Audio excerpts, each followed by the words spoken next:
Okay, thank you very much, August panel. And today we're going to propose a very interesting topic, which we think is very socially relevant and very important. We are going to say that to all sound-of-mind patients proven such by a psychiatrist and doctor who are well informed of the risks of the drugs, all these terminally ill patients who are given 5 years left to live, an estimate by a doctor, have access to drugs that have not completed clinical testing after all other treatment has been explored, and once this medicine is ready for testing on animals or people. We think this is very important for three main reasons. My partner Maya will talk about why this is specifically important to the patients and their rights as individuals, but I will also speak about why this is good for the companies involved, the pharmaceutical companies, and for society as a whole, and stopping disease and the eradication of terrible diseases in the world. But first, let me talk about why this is good for these companies, and why this is very good for the companies to spend their allocated resources on the right things at the right time. And we think that giving more testing to more people will decrease the number of years spent on drug research. We think this is very important. And we give the good example of Pfizer, a huge pharmaceutical company, spent years and years testing a heart disease drug on patients, on animals. But once it came, on animals. But once it came to human testing, the drug completely failed. And this was a waste of 10 years of resource and billions of dollars invested in science and time. And we think on our side of the house, if we allow these drugs to have more access to human patients, increasing the number of human patients who have access and are available as test subjects, it'll save these companies time and money. And it'll also increase the amount of focused research. It'll increase the number of drugs that come out of these companies, therefore. If the companies are spending their time more wisely instead of wasting it on drugs that don't work on humans at all, they will essentially have more time to look into extreme cases of diseases that they haven't had time yet to solve, that might be risky because they don't have enough test subjects. We think it is a very clear bonus for the medical companies that don't have access to the number of patients they really need for a scientific test to work. And we think that because of that, it is a very, very proud and noble cause to allow more patients to have access to these drugs. And this will also increase these companies' profits. The more companies get working drugs out into the market instead of spending huge amounts of money on R&D in laboratories, not actually in the ground in hospitals, the more money these companies will make. And we think that's very good for today's economy. We think that in the world economy now, we shouldn't be sinking costs into things we know aren't going to work. We think the ratio of cost-benefit analysis, no thank you, as Milo pointed out, that the patients want to do this, the companies want to do this, so why not let them do it? Why not save money and time, allow the companies to have more beneficial drugs out on the market, therefore make more profit, employ more people. No thank you. We think this is very good for the economy and for the drug companies themselves. Yeah, I'll take you now.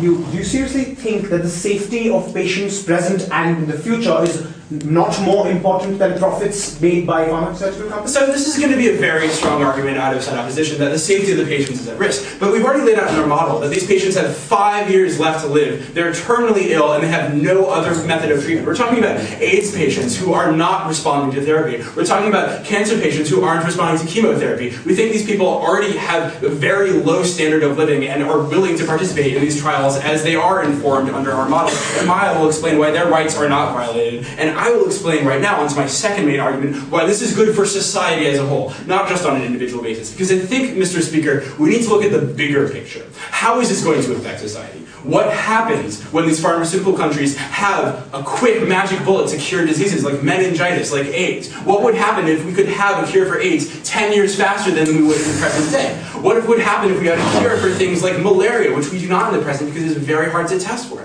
We think if we allow more drug companies to allow testing on humans, they'll have a greater access to data. They'll have a greater probability of knowing what to do in further research. And because of this, we think that this will solve diseases in the long run. Now, we can think of a very good example of this was recently in Nigeria. Pfizer, again, a huge multi-billion-dollar pharmaceutical company, had this plan to test a new drug on a village in Nigeria that was contagious with meningitis. And meningitis was ravaging their community, but they couldn't do the testing in America and other European countries because of strict laws against human testing.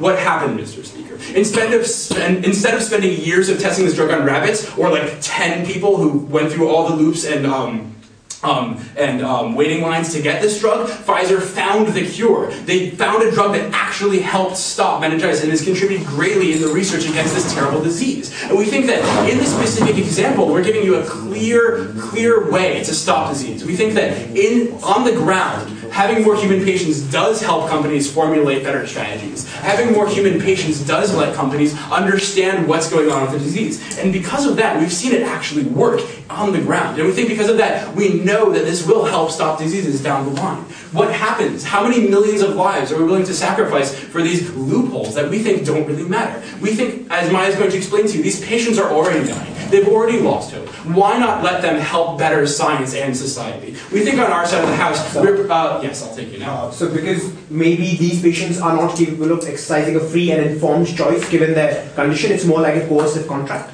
Okay, so this idea that we're coercing them, as I already explained in my model, we're having scientists and psychiatrists examine the mental health of these patients. They will only have sound mind before entering into these agreements. We think that takes away any of those arguments. And anyway, we think that the risks to society far outweigh that. We think in the time that it takes for a clinical trial to successfully finish, thousands, if not hundreds of thousands of lives might be lost depending on the disease. Look at AIDS research. It's been going on for 25 years. Yet, do we have a cure for AIDS yet? No. Why? Because people see it as too risky. But Mr. Speaker, when these patients are already dying in the present, how many are we willing to die before we find the disease? And I think with great risk comes great urgency. And I think that this urgency is felt by modern society. These diseases are ravaging countries. They're ravaging communities. And the faster we can find cures, yes, some people are going to have to enter in possibly risky situations, but we think these people are willing to do that, and they would gladly do that given the amazing benefits to society. I know many people who have really wanted to opt into, like my grandfather, for instance, wanted to opt into experimental Alzheimer medicine. Like my father is a doctor, he said he should, but he couldn't. Why? Because there are too many regulations against it. And he could have possibly had a better last 5 years of his life. And also he could have contributed to a better drug company research and a better society. We think on our side of the house, we've given you clear arguments that this is better for the companies, for the economies of these companies. It is more profitable for society as a whole. For all these reasons, we are very proud to propose.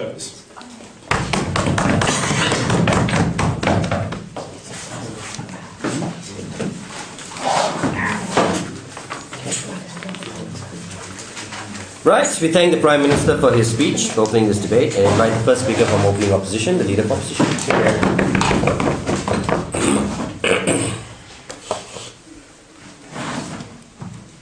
Alright, Mr. Speaker, we think on our side of the House that it doesn't help things in terms of the individual, that this doesn't help things in terms of society. I'm going to talk about 3 to 4 points as to why we think this is the case. The first thing I'm going to talk about is how rational decisions work and how you can't have these under the model, and how desperation is a problem here. The second thing I'm going to talk about is exploitation and how this is going to make society worse off in terms of the drugs we can get and in terms of what the companies do. The third thing I'm going to talk about is how these are different from clinical trials and there's actually called problems for clinical trials that we're going to be doing. And then if I get into it, we'll talk about doctor prescription and do some rebuttal. So the first thing I want to talk about is the problems inherent in this case in terms of whether people can consent to this and whether you can, what desperation does to patients in this situation. First thing we should talk about is consent. Because they've modeled out irrational people. But the problem is rational decisions require some understanding or some expectation of what is going to happen to you after you take the drug or after you engage in the decision, right? In this case, that can't possibly happen because we haven't tested the drug, therefore we don't know whether it's going to make your life better or worse because it's never been tested, right? So if you have people who have heart conditions and then we find out, 5 years down the road that the drug adversely affects people with heart conditions, you can make somebody who, albeit would die in 5 years, but have a much more painful death and a much more quicker death, something that they don't want and they wouldn't have consented to had they been able to know that that was the case. So we think in this situation, before you can have rational consent to a drug, you need to have an understanding of what it will do and what harms might come about it. Go. On that point, when you say that you're a rational choice, you're informed that you know, I'm going to die in 5 years, I might have one chance of surviving, but I might be more... but you're not informed that this drug could kill you in 2 years, or this drug could make you have a debilitating and painful death that makes you far worse off. We think that was also things that you need to consider. Furthermore, we think that these people are necessarily in desperate circumstances, which impairs their ability to make rational decisions, right? If you know that you're going to die in 5 years, you're no not in the best case, not in the best position to make these decisions because you're in an emotionally very difficult state because like those things like make impact, like change the way like you're able to think about things and put you in a poor position emotionally able to make these kinds of decisions. But moreover, like you don't death is considered a major harm, but you don't necessarily understand the harms, or don't necessarily consider necessarily the harms that a painful death could have, and don't know that this could actually shorten your lifespan. Alright, moving on to the second situation, societal harms and exploitation and what companies are going to do. Because, Mr. Speaker, this means we're going to have far, far worse drugs. Why? Because clinical standards right now make it so that companies have an incentive to create really, really good drugs that can pass tests. Under their model, all the drug companies need to do is get their drug into the point where some people will take it, or where doctors know it and are willing to pass it as a last-ditch area. In that situation, a pharmaceutical company, in order to make money and sell a drug, only needs to come to a minimum standard, and therefore they're going to end up creating drugs that are less rigorous, that are going to cause more, that they do less to prevent from causing harm. So I think, in terms of the kind of development, the incentives that are created for companies, under their model, companies have an incentive to create less or worse drugs because they don't have to pass rigorous tests to get them into the market and get them making money. We think that creates a harmful societal impact. We think that that's problematic in terms of society in general. Furthermore, we think in terms of the rigor, this changes the rigorosity, or I don't think that's a word, but whatever, of clinical trials, right? Because even though this isn't like a scientific clinical trial, when it gets advertised, people are going to see the drug perhaps as useful, right? And because they have access to it, even if it's not approved, or even before it's approved, they're going to see that this is a safe, they may see this as a safe drug, even though it hasn't been tested properly. Why is this a problem? Because clinical trials are done in a very statistically rigorous manner, in which you take a random sample so that you know the impact that this is going to have. So that you know you have some people in there with heart conditions or what have you, so that you know if this impacts people with heart conditions negatively, that comes up. The problem is when you don't have a statistically rigorous model, you don't understand that these things are problems. These things don't get painted as problems, and the perception is that this drug ends up being safe when it may not, even if it passes the first few non-clinical cases. So I think in both those situations there's a problem. Furthermore, we think there's an exploitation of people who are being desperate because they're in situations where they have no other choice. We think companies have a real ability to make money off people by offering a last-ditch chance, which they don't even know if it will possibly help them or not. So if they have something that they think may possibly work, or something that they know may not work, they can still give it to them under the guise that it does work, and then exploit these people and able to make a lot more money off them. We think that's a problematic situation in terms of incentives. Why is this different from clinical trials? First of all, I told you already why I despise clinical trials. But furthermore, I think this is different from clinical trials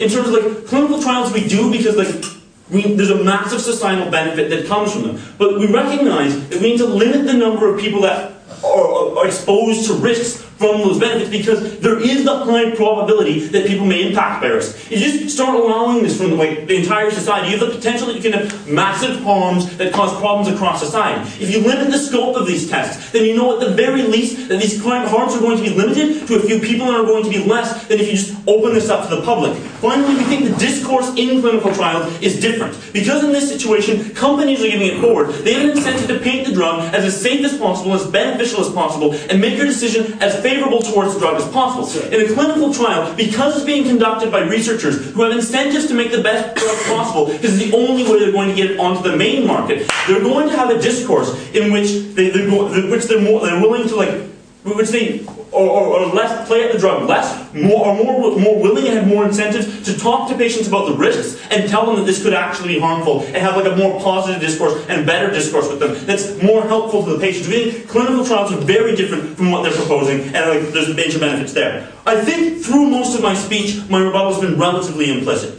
In terms of their idea about having access to more drugs, we think in terms of having a long-term good drugs that people can access effectively, this actually harms it, because it changes the incentives for pharmaceutical companies to create drugs that is adverse, that causes problems, that creates incentives for them to make worse drugs. We think that's problematic. We think the benefits that they talked about in terms of this being good for society are problematic. I told you why this rational actor model isn't good enough. Why, in terms of people making rational choices, they need to have some semblance of good information. It can't be, do this and something random will happen to you. For these reasons, we're proud to oppose.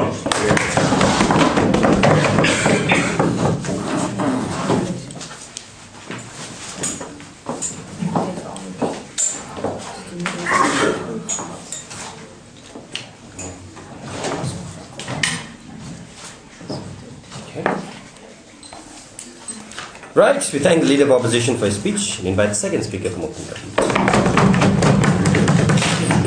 Thanks everyone for coming out here today. So I'm going to start with some rebuttal from what we've just heard from side opposition, and then I'm going to move on to our third major point, which is the rights of the individual and the infringement upon these rights that the status quo is providing. And then I'm going to sort of reconstruct some of the points from the rebuttal that we heard in the last minute of their speech. So first I want to talk about basic points that they brought up. The first thing that they really stressed their case on is this idea of consent and whether or not this is informed consent. Now we clearly stated in our model that they would be tested by psychiatrists to make sure that this was informed consent. And I know that they're going to try to say what they've already tried to say is that, you know, these patients are desperate, they die, they're going to be really pushing for this disease, and they're not in the right state of mind. But what we want you to really consider about this is the fact that they are going to die in 5 years or less. And in that situation, it is their right to make an informed risk analysis decision. There are many people out there who, given the opportunity between an automatic death in 5 years and a 50-50% chance between death in 2 years and life, who would make the choice to take that risk. And we stated clearly in our model that the risks will be given to the patient. No, thank you. So all of their analysis about how they can't know what this drug could possibly do really false, because we're going to tell them all of the possible risks, the worst case scenario for these drugs. And in that situation, they can make, no thank you, an informed decision about whether or not they want to take those risks. Just like people every day can take risks in their real life. You know, do you want to go skydiving? Do you want to drive a car, despite the risks that that might place upon you when you're on the highway? We think that people are allowed to take these risks, especially in a situation where they are certainly going to die within 5 years. We think that their desperation doesn't cause a lack of rationality, but maybe a better informed perception of the risk and the necessity to take risks in the hope of living a longer life and not having a defeatist attitude. The next thing that they bring up, no thank you, is the incentive for these drugs to be, you know, really good, and how this incentive is just going to go away and everyone's going to have minimum standards when we're sending drugs out there that don't work at all. I think this is a little ludicrous. I think this is highly exaggerated. These drug companies are still going to make the bulk of their money from approved disease treatment. If you have two companies and one has an FDA-approved drug and one has a non-FDA-approved drug, going to the non-FDA-approved drug isn't going to say, well, I'm just going to hike up the prices of that one and sit back and not keep testing it. Obviously, FDA-approved drugs are still going to be the end goal of all major pharmaceutical companies. We think it's very ridiculous to say that these companies are just going to keep everything non-FDA-approved. Obviously, the reason that they're going to be putting these tests and allowing people to use these non-FDA approved drugs, I'll take you in a minute, is because they're hoping to get them to FDA approval ratings where they can charge more money for them and where they can move on to making other drugs. But you disagree. The fact that both of your examples came from Pfizer is clearly illustrative of the fact that there are large monopolies that exist and very few companies that are large pharmaceuticals within the world. Okay, so there are a number of pharmaceutical companies around the world, and I think that's a little bit of a ridiculous argument to say that there's only one pharmaceutical company. I mean, you have like Tylenol, and you also have Advil, a number of competing drugs that are out there on the market. I think the fact that we have a million advertisements on TV for various drugs that do the same thing shows that there is a lot of competition in the drug world for people looking, you know, you have like Illuma, but also Allegra for sleep medicine, and that's just for a very minor medicine. Think about medicines for major diseases that could be cured. In those situations, we do think that there is a high level of competition, and just because I'm not well informed on the name of every pharmaceutical company in the world, I don't think that's really a valid argument. So the next thing that they say after that is there's going to be less rigorous clinical trials, and that, you know, these clinical trials are more scientific, so we don't understand where in our model it stops clinical trialing from happening. We think that these people who are receiving non-FDA approved drugs are still going to be watched closely by the companies who are trying to reach FDA approval levels. So thank you. Further, we think that parallel to the ability to provide these drugs to people would be to take samples of those people who still fulfill the requirements. But what's better in this situation, now that it's available to more people, this sample will be able to be a better sample, because we'll be able to pick from the many people who are using this non-FDA approval drug, who have understood the risks, who have looked into it, who have chosen to use the drug, and take the people who will best help us test the disease and move it on to FDA approval levels, which are the last one. They're not chosen at random. There's no statistical rigor. Like the foundation of statistical science is random. So it's not chosen at random. So if you have 4,000 people who are using this drug, and you send out a questionnaire to everyone, and you carefully select the ones who would be best for your clinical trials,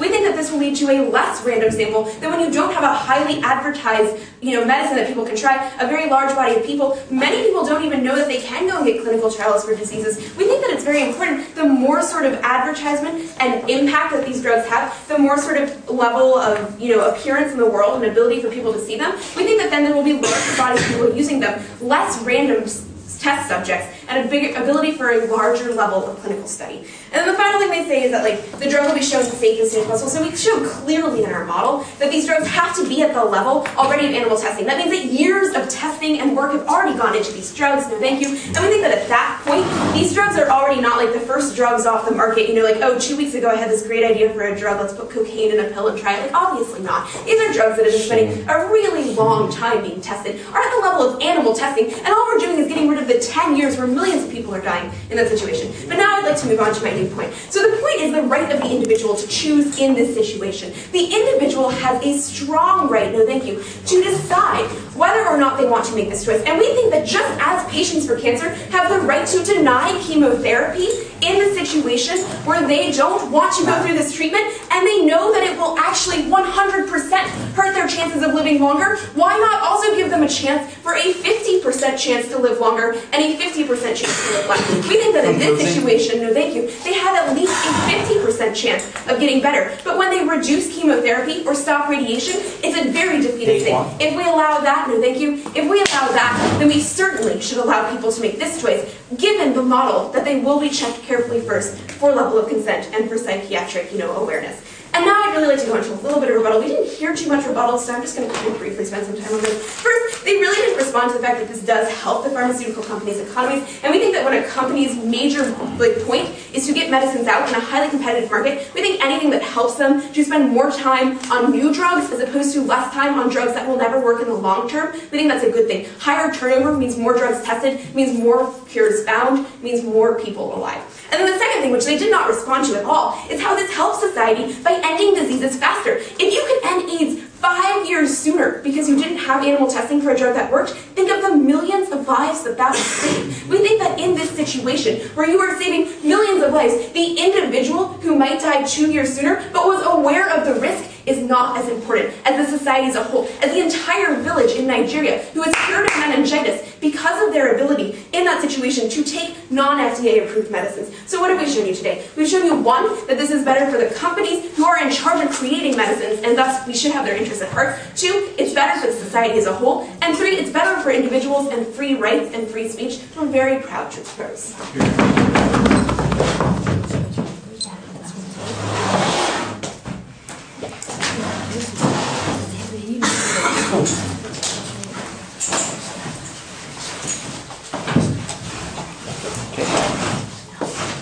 Right, thank the Deputy Prime Minister for her speech and invite the second speaker from opening opposition, the Deputy Leader of Opposition.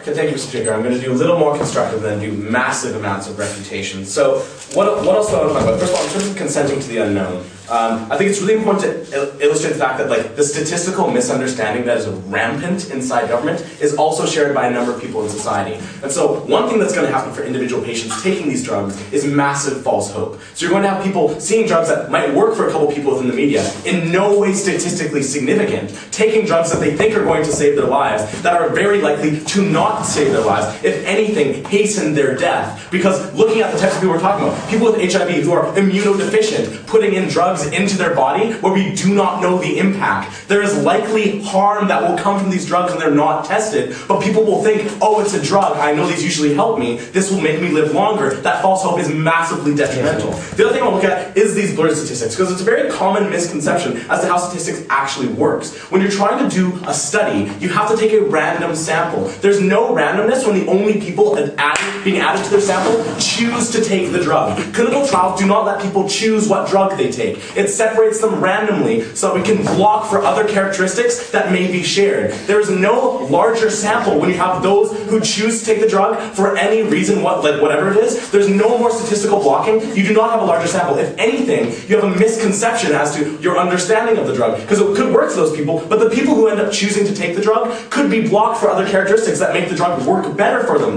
You cannot have any statistical significance if you do not have random sampling. This is sheerly ludicrous. Beyond that, What do I want to look at? I want to look at one larger reputation point. So like, if you're taking drugs, they have to be prescribed usually, right? So first of all, in terms of like just the Hippocratic Oath in general, how are doctors going to prescribe drugs they do not know the harms of, right? Like, how can they do no harm when they have absolutely no idea? This is clearly impossible. Will there be malpractice, right? We allow people to take these drugs in clinical trials, but that's because it's not a medical service. Clinical trials are research. We perform research not necessarily to be medically beneficent, but in order to gain a greater understanding of drugs. These are clearly different. Now what do I want to look at? Ridiculous arguments on this side. First of all, they have 5 years until they die. Like I said, many of these people are very fragile. You're introducing new drugs into the system that are untested. You will likely hasten their death if you do not know what these drugs are. Most drugs fail clinical trial. Most of these drugs will not make them live longer. So this is clearly not going to help. Now, I'm going to acknowledge the company's point. How is this beneficial for companies? First of all, they said that they'll be able to do less research.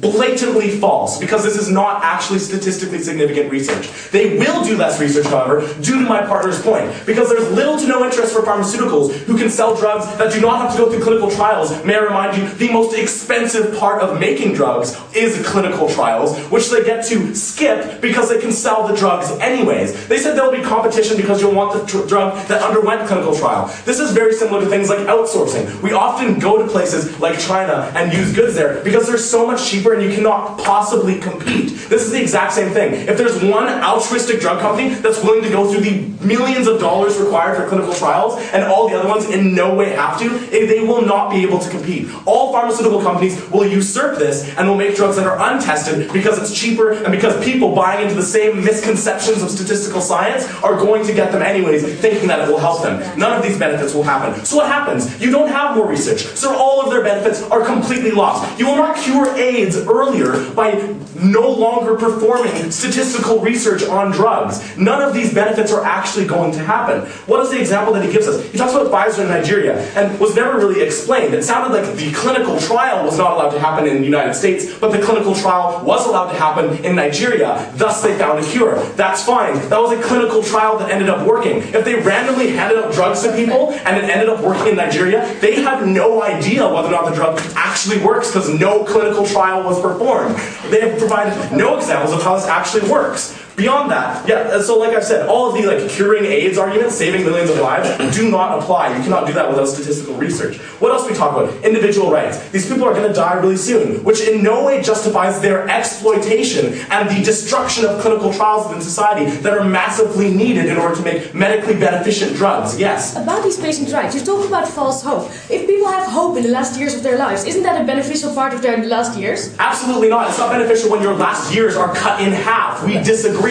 Now, what else do I want to talk about? They said like it's comparing certain death versus 50-50 certain death. Once again, a complete misunderstanding of how this works. It's comparing certain death to false hope and a shorter life, very likely. We don't see this as beneficial to these individuals. And beyond that, they said they're just allowed to take risks. We take risks all the time. Like, this also does not make sense. Like, yes, there's many risks we take. We shouldn't be encouraging things that are likely to harm people from the medical community in which they are misinformed. We disagree with this, yes. Okay, but when there are many drugs that have been proven to work through these clinical testings, I mean, clinical testing can still be done parallel to giving these drugs out. Okay, great. So like now they're like, okay, well, clinical trials really are needed, I guess. The point of our constructive is that you no longer have an incentive to perform clinical trials, right? Why do that? It is by far the most expensive part of pharmaceuticals and making drugs. If you remove that, that's like 90% costs removed. You can make a drug in a day within a laboratory and say that it might cure cancer. If you can sell that drug, one, people will buy it, and two, you will be able to sell enough to recuperate costs. You will make maximum benefit. These pharmaceutical companies are companies. A lot of their money goes into things like marketing, right? They keep patents on AIDS drugs that make it more expensive for the third world. These are the kinds of things that pharmaceutical companies do because they are companies. They have corporate and economic interests. If you make it cheaper for them to not test drugs, they will not test drugs. That is a harm. What else do they say? They said that people are going to be tested by a psychiatrist. What will the psychiatrist ask them? You do realize you know nothing about the impact of these drugs. This is in no way showing the fact that they can actually consent to taking things even their doctor does not know the risk of. Beyond that, they say that competition will make them more accountable, so So you'll still have things like clinical trials. I think I already showed you how, if anything, their competition will drive out clinical trials since they're so expensive. Finally, they said that we can watch them closely and hand out a questionnaire to them to find out how they're doing. This is also ridiculous. And what's really important to understand is that the epistemology of observational study has been largely discredited. In terms of statistical scholarship, almost no one is believing in observational studies anymore. Tons of studies come out in terms of, is coffee bad for you? What are the harms of coffee? And if you do observational studies, many people who drink coffee also happen to do things like smoke cigarettes or eat unhealthy food. So you have studies where they observe people drinking coffee and they're like, look at all these harms that come, not realizing that without random sampling and having people drink coffee, you're going to have all of these harms that might be in no way related to actually drinking coffee due to the lack of blocking and due to the lack of statistical significance. For the harms to research, to the individual, and to the benefit maybe of the company in its exploitation of society, we stand proudly in opposition. Thank you.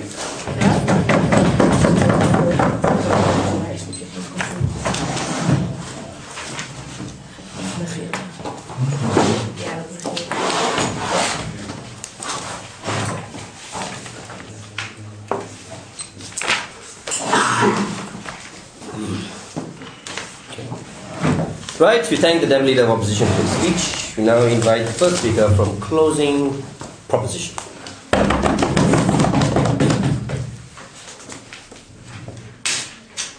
Thank you, Mr. Speaker.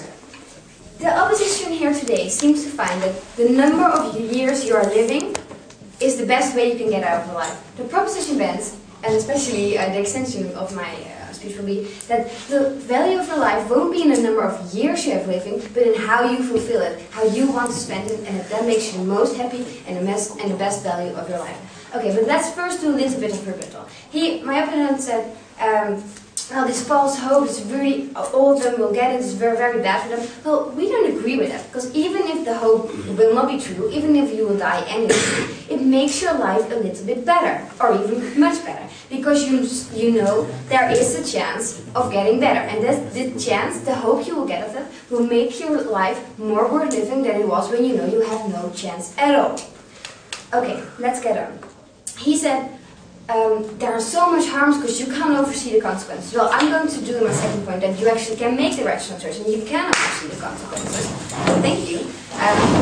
Because as First Prop said very clearly, the doctor is going to talk with you what kind of consequences this will have. So you're still a rational person, even if you're going to die. You can see what the costs are, you can oversee the benefits of it, and you can make the choice. I mean, a lot of people deny DNR or chemo because they don't want to. We give that chance too because they can oversee the consequences for themselves. We do it all the time as a state to give the people control. No, thank you.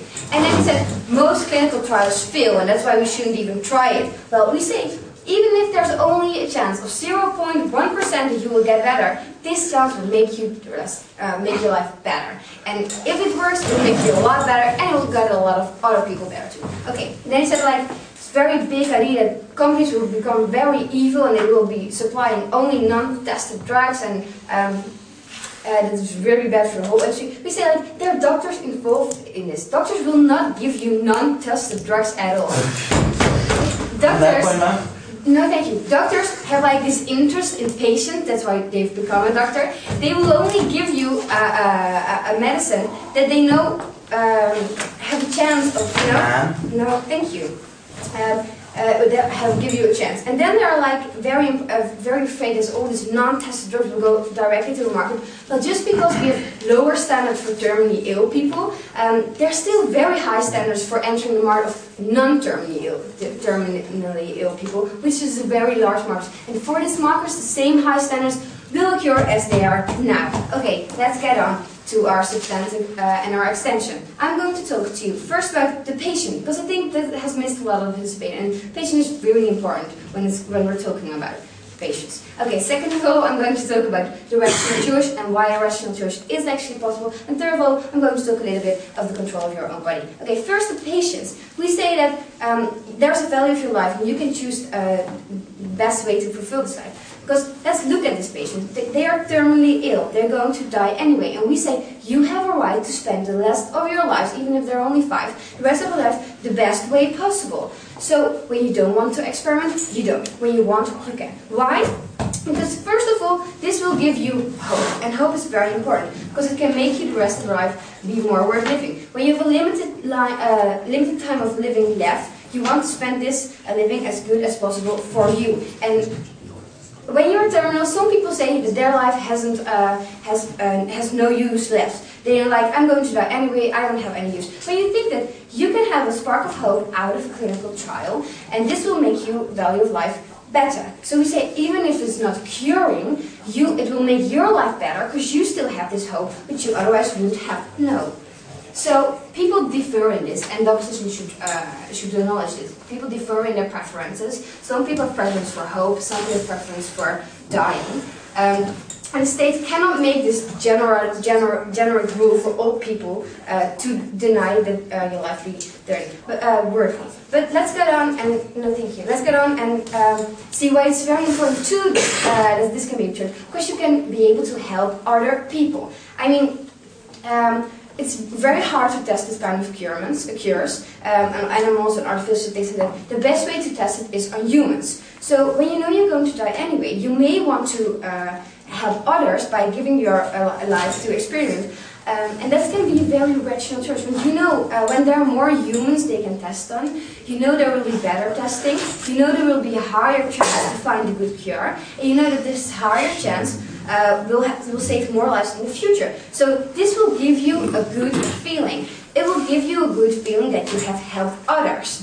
And this can make your life more worth living. Okay, let's go on to the rational choice. Go. Okay, you're talking about respecting their individual choice. The reason for taking the drug is prolonging their life. If they die younger, you're not enabling that is agency. the whole wrong and misunderstanding of the whole opposition bans. You're not only taking a drug because you want to prolong your life, that you want to prolong your life in every way possible. Not all people have that. That's why some people choose not to have chemo. That's why some people choose not to have dinar. But let's go on with this rational choice. We say that when you want to make rational choices, you have to oversee things, you have to make a balance between benefits and harm, you have to see the consequences, and then you make rational. Well, let's look at clinical testing. We say there is a rationale behind testing, and that is that it will work eventually. We say that there is a reason that it will work, that's why we invest lots of time, lots of energy, and lots of money in it. We say at the end of this development is that it will save life. So there is a rationale behind it, this clinical testing will work someday. And we say normally we will not test on human beings because this will maybe have irreversible effects on your life. But because your life is terminal, it will go to end very soon. We say that this irreversible effects are less than that because you know are not the same as other people. You know you're going to die anyway, so you will lose your life, and you cannot lose more than your life because life is the highest possible. So you can choose how to spend the rest of your life, and we say it's a very rational choice to spend the rest of your life with getting hope, with getting that spark of hope, instead of knowing you will die anyway. So a rational choice is possible, and that's why the state gives people this right, as I've said in other ways. So we say that you have the best control of your body. Very shortly, when you have the feeling that you have control of your body, when you have the feeling you can control your body, you can do anything you want, you will accept your fate. You will accept what's going to happen to you is your fate, and you've done anything about it. And having this faith makes you more worthy, makes your life more worthy, and makes your dying more worthy. That's why I urge you to propose this plan.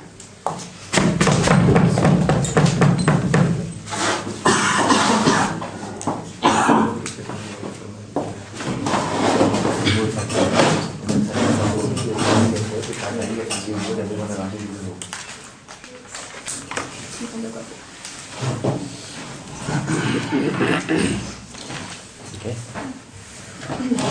Right, we thank the member of government for her speech and invite the first speaker from closing opposition, the member of opposition.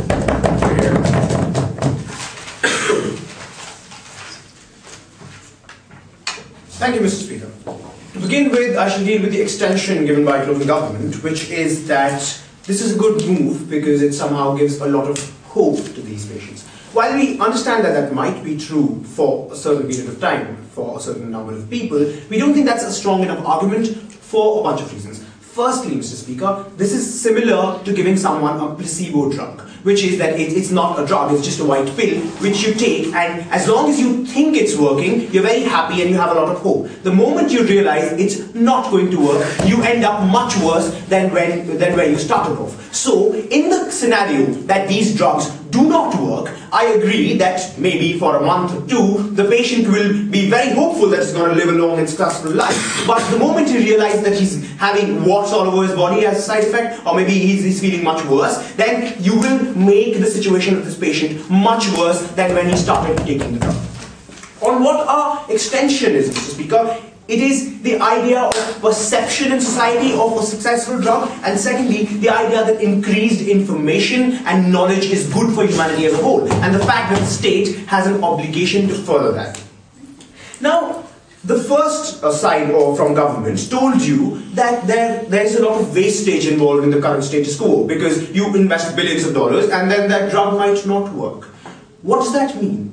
That means that there are a lot of drugs which do not work despite the fact that years of research and billions of dollars have been spent on them. The ratio of successful drugs, Mr. Speaker, isn't 10 to 1, it is 1 to 10, and that is a statistical fact. Very few drugs actually work. A lot of them have to be rejected. That is why such high standards of clinical trials are in place. There is a reason why governments all over the world require these high standards. These reasons are A, the state has an obligation to provide free and informed choice, B, safety of the people involved, and C, we know corporate motives. It is to make profits. No companies is full of people who are really nice and want to give to society and are very altruistic. No, that's not true. They want to make profits. If you don't have these restrictions, people will not do it on their own.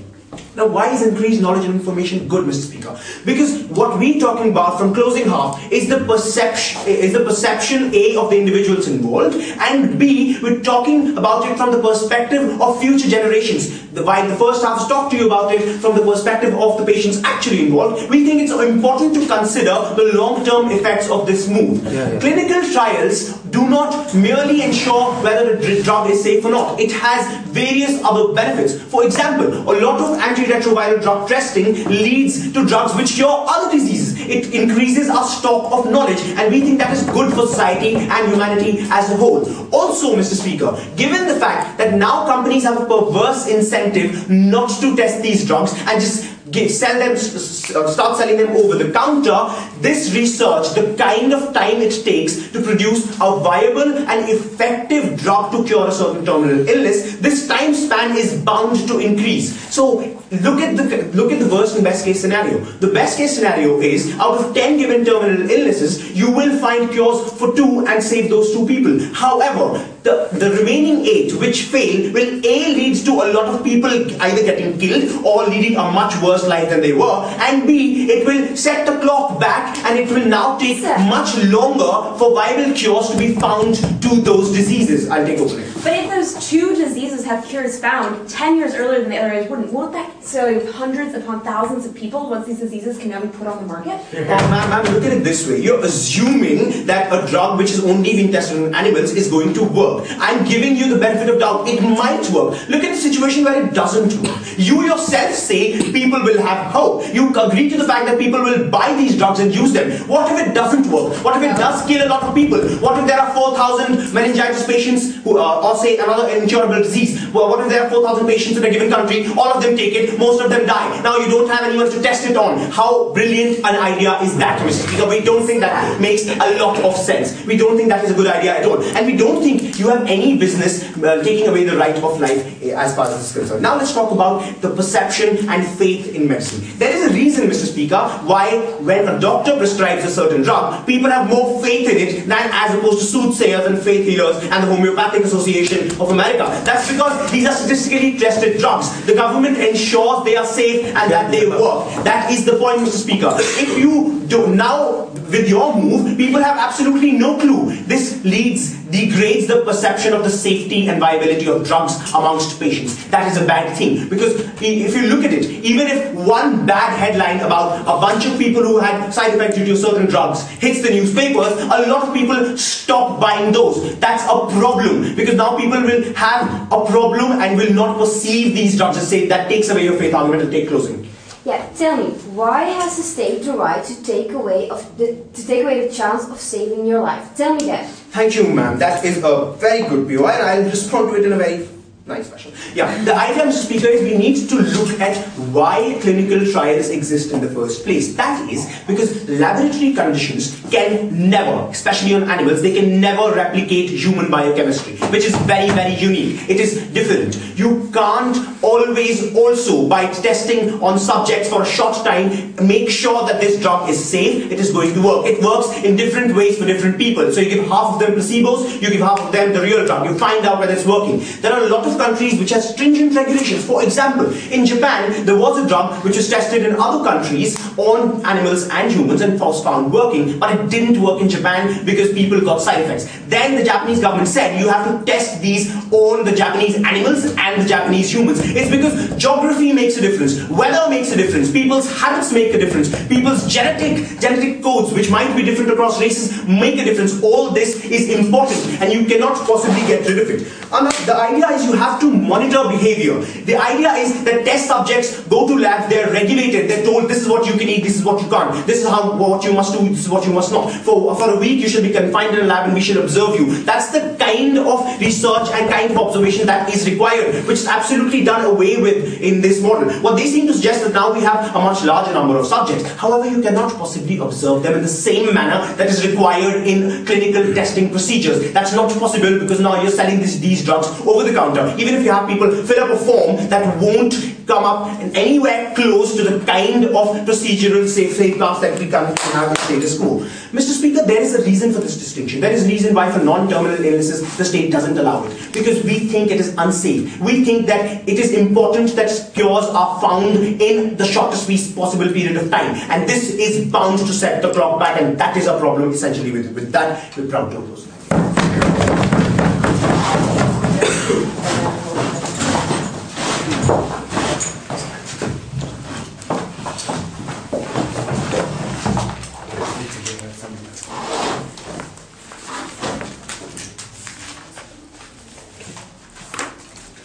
Right, we thank the member of opposition for his speech. For the final speech on the government bench today, I invite the government. Thank you very much, judges.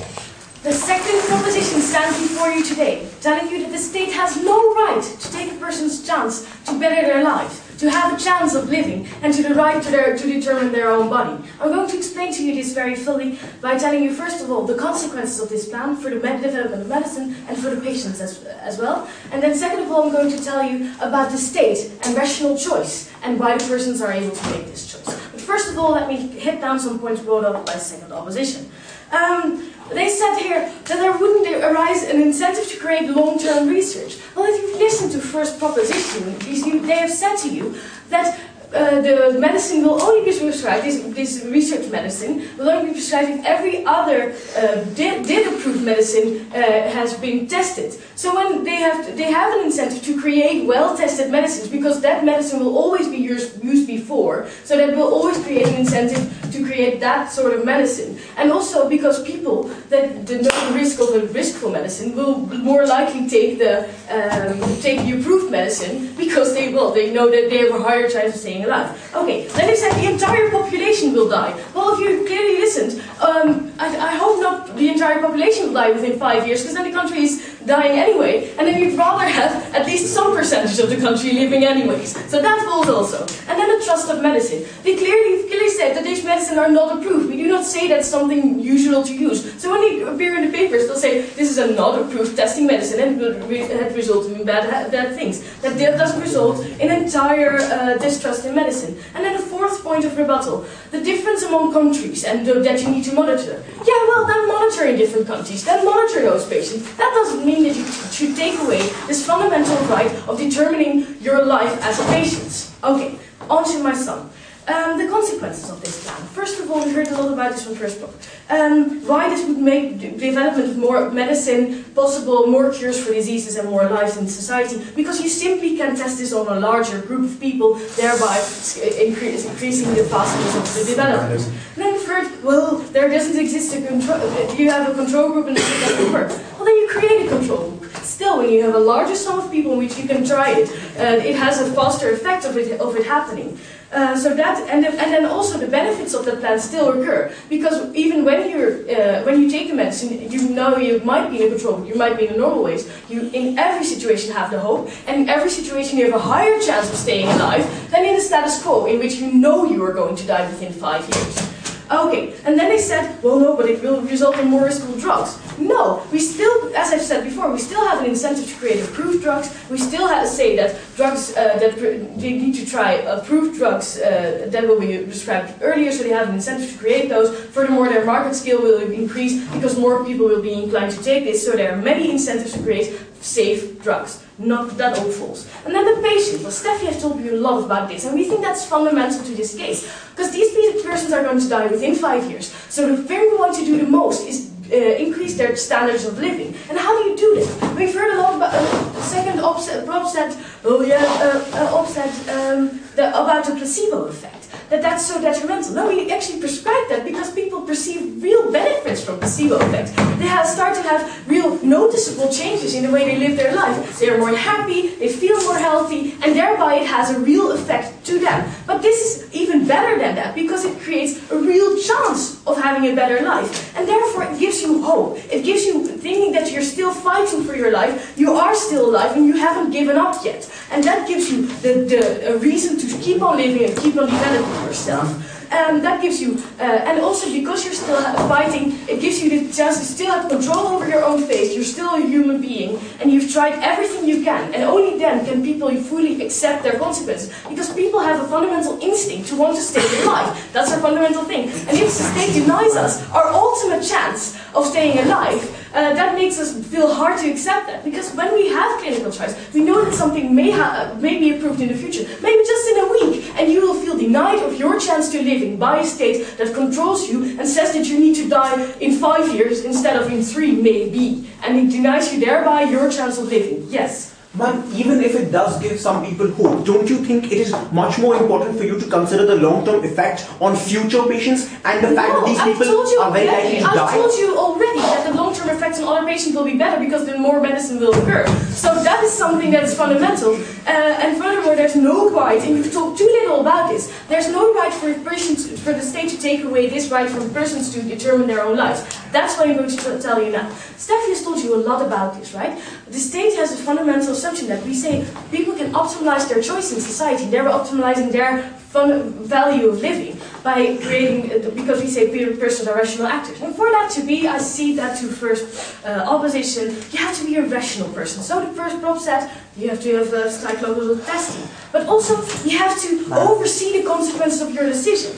And let me look at this. Is this not a very rational choice? And I take you after that. Is it not a very rational choice to say, I know I'm going to die within 5 years. I might have a fighting chance of staying alive and maybe suffering a little bit more, but I'd like to stay fighting for my chance to live. I think that's a very rational choice to make, even when you consider that there are very many other rational choices that we allow patients in dying positions to make. For example, refuse treatment. For example, do not resuscitate. For example, try to take more chemotherapy, even though you feel worse from that, because you like to stay fighting and like to elongate your life. We recognize that, right? Yes, sorry. Thanks. Okay, no. So, like turning down, you keep drawing analogies to turning down chemo and do not resuscitate. First of all, these consequences are foreseen, death, and these are turning down treatments, not access to treatments. They're totally different. These people can oversee that they are going to die anyway. So any consequence that they will face from this medicine, they are facing anyways. So they can oversee that perfectly, and it doesn't really increase that risk a lot, even maybe fastening it. So that is why that's a very rational choice. It makes people feel that they have a fighting chance. And we say, as a state, you grant people this right to determine their own right. How resented would you feel opposed to state when they take away your last resort to staying alive, simply because of procedural reasons, because we think that you need to stay and suffer longer while you can still make a rational decision. They need to explain to us why it is not a rational choice to do this, and why state has the right to infringe on your bodily integrity and your freedom of choice in this way, while we have seen on so many other occasions that it is a rational choice. And then furthermore, they need to explain to us why a patient wouldn't feel much better when they have a fighting chance and they're still fighting. And I hope you will all propose for those reasons.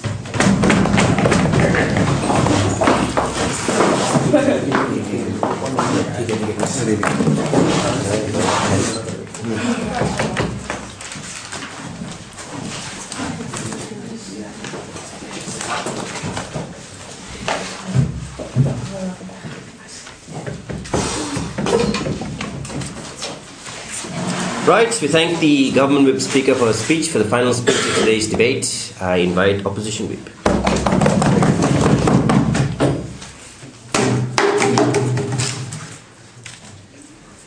I think everyone likes hope. Everyone likes the idea that they might get to live, but I've never heard of anyone being cured of AIDS because they hoped that they would live. I've never heard of anyone being cured of AIDS because they took a pill that didn't do anything to them. I've never heard of hope curing meningitis. I've never heard of hope curing any terminal illness. It might improve their quality of life for a certain period of time, but that hope eventually dies when their bodies start to fail. Especially when it's not just a placebo, it's a drug which might have any sort of impact upon them. When it's a sort of drug that might paralyze them and give them absolutely no quality of life for that period of time before they die. And for all those reasons, we believe this absurd sort of extension we've got from closing proposition about the idea of hope and how fluffy it is completely irrelevant in a debate when you are talking about dying people whose bodies are failing, who are dying in ways that hurt them, that dying in ways that are painful. And how long are they going to hold on to the idea that the pill that they're taking when they're dying in worse ways and in macabre ways, which are worse than what would have happened if they hadn't taken that untested bad drug. Now, leaving that aside, let's understand this first. I have a few points to make before going into a lot of questions. First, I'll be asking about will there be a rational choice? The second question I'll ask will it be an informed rational choice? And I'll talk about the impact upon society. Now, before that, as I said, a few points of rebuttal.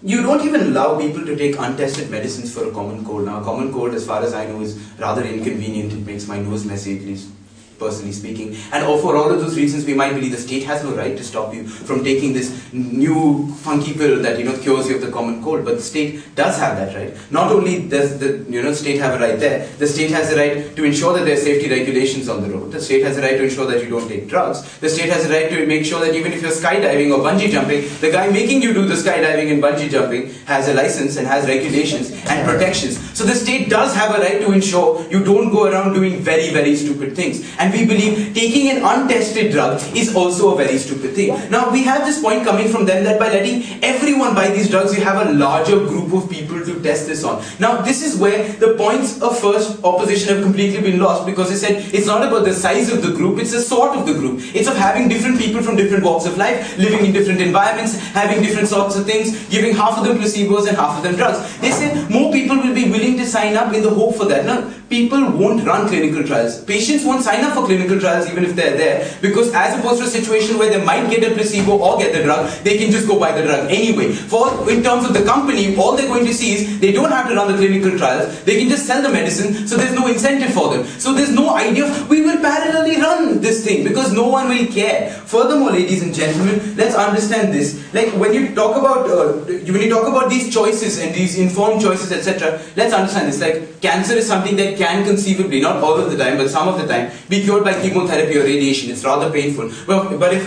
Pfizer or Cipla or another pharmaceutical company says, I have a white pill, I haven't tested it, but it might cure cancer and you don't have to go through all that crap and don't go bald and look like, one of those babies from Patch Adams, then you take that bloody drug, right? Like it makes absolute amounts of rational sense. But then when you take that drug and you go through more pain than chemotherapy and radiation could ever have put you through, then that's a problem. Now let's understand why we believe this won't be a rational choice. This is the question of will there be a rational choice or not, and obviously we think there won't. Because as they said themselves, there's a fundamental instinct to live. You want a fighting chance to live, but you are desperate. That's what that means. And when you have your back against the wall, you might be sane, but you might not be rational. So when the first proposition comes up and says that, psychologists will come up and make sure that you're not like a raving lunatic. That doesn't stop the fact that even if you are a rational person, when you look at the prospect of dying and a marketing company saying you might get to live, then obviously you will take that drug. Furthermore, we believe that this idea of companies saying your only chance is extremely disgusting and perverse, and we are surprised that they have to bring that up while in the same side saying that it will be a rational choice. Yes, ma'am? Yeah. Even if hope will not save more lives, it will give some people's life more use. Why?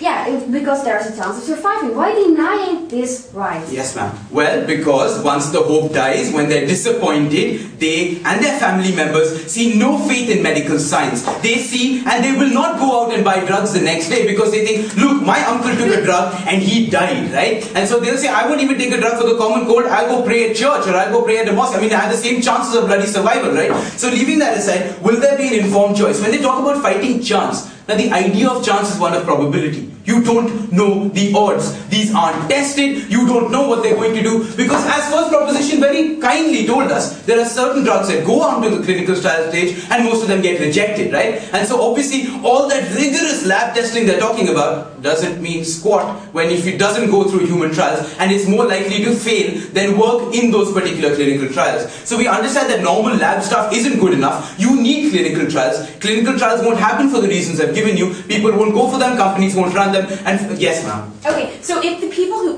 don't have only 5 years left to live are still only accessing federally approved drugs, will there still be clinical trials happening in parallel to this?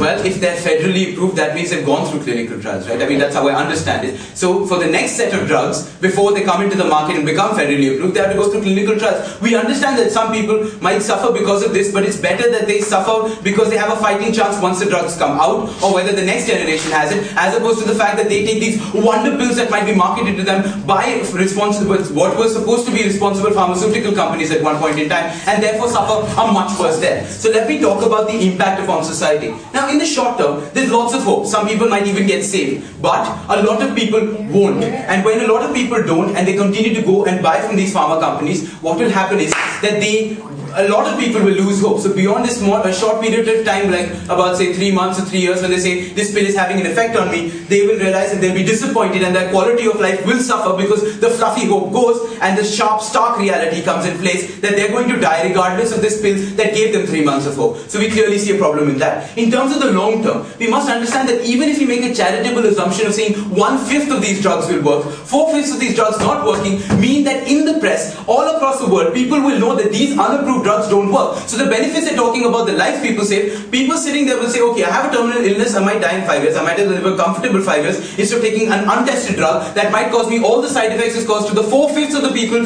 taking these under-approved drugs, so that benefit doesn't stand. Overall, it's not just these terminal illnesses drugs, but if you know a drug from Pfizer caused all those troubles, then obviously no one would want to buy anything from Pfizer, no one would want to buy anything from Cipla. They'll go to homeopaths, they'll go to their faith healers, and this is incredibly bad because you're devaluing medical science to the level of faith healing. No one goes to take even the right federally approved drugs, and all of that is an incredible problem on side proposition. There are incredible harms there. There's no real benefit. For all those reasons, I was very, very proud to stand for opposition in this debate.